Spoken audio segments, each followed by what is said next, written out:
Je vais vous dire, je ne sais pas combien ça coûte, mais si c'est 29 centimes, c'est 29 centimes de trop cher. Certes, il faut du pain pour tout le monde, mais ça ne s'appelle pas pain. À mes yeux, le pain, c'est ça, ça ou ça. Ça s'appelle un morceau de pâte.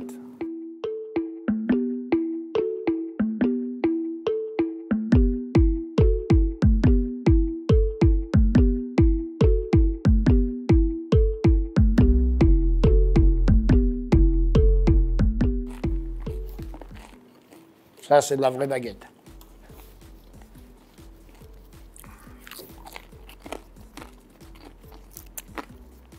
Ça, pareil.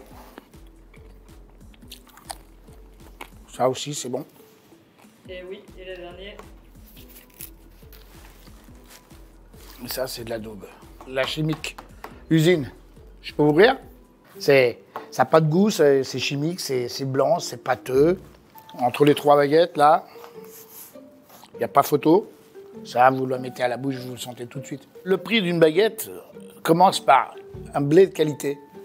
Un blé de qualité aujourd'hui, ça vaut 68, 72 € le quintal de blé. Ça, ils doivent le payer, allez, 30 balles. Donc ça met le kilo à 70 centimes. Quand on n'a pas de produit de base noble, un bon produit de qualité, on ne peut pas arriver à faire de la qualité avec du pas cher. C'est impossible. Et il n'y a pas photo.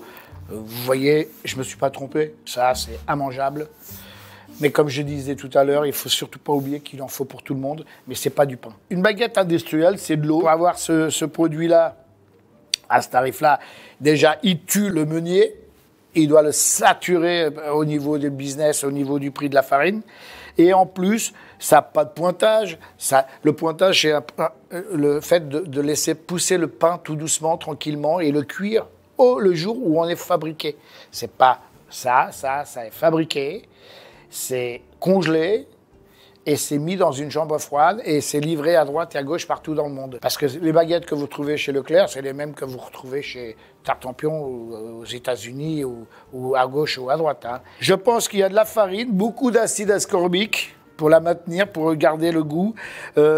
Du goût, elle n'en a pas, donc il n'y a pas d'exoteur de goût, mais non, du sel, de la levure, certainement beaucoup de levure pour faire pousser ça. Regardez, je vais vous montrer un truc qui est très très important.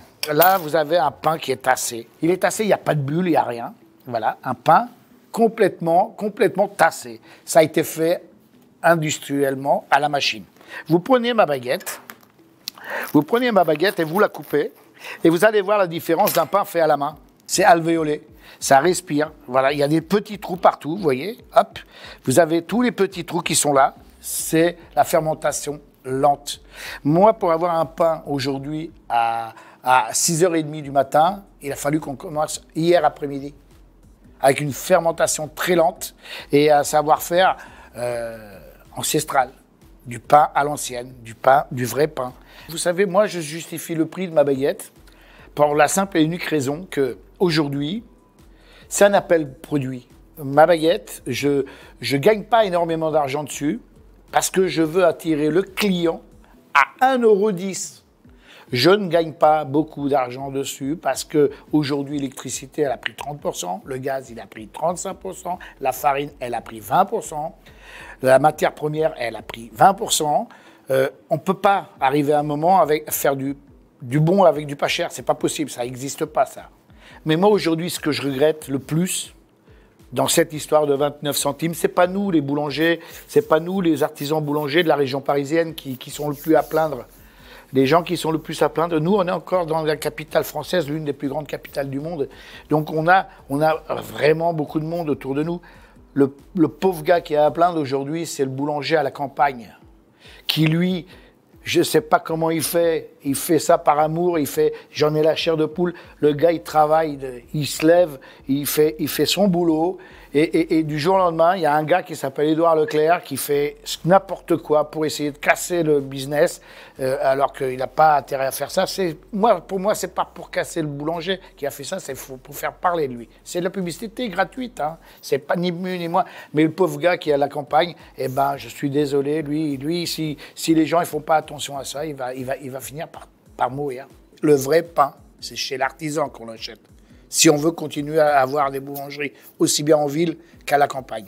Parce que vous n'oubliez pas qu'en délaissant le boulanger, en allant dans les grandes surfaces, vous tuez le petit emploi. Et le premier employeur de France aujourd'hui, c'est l'artisanat.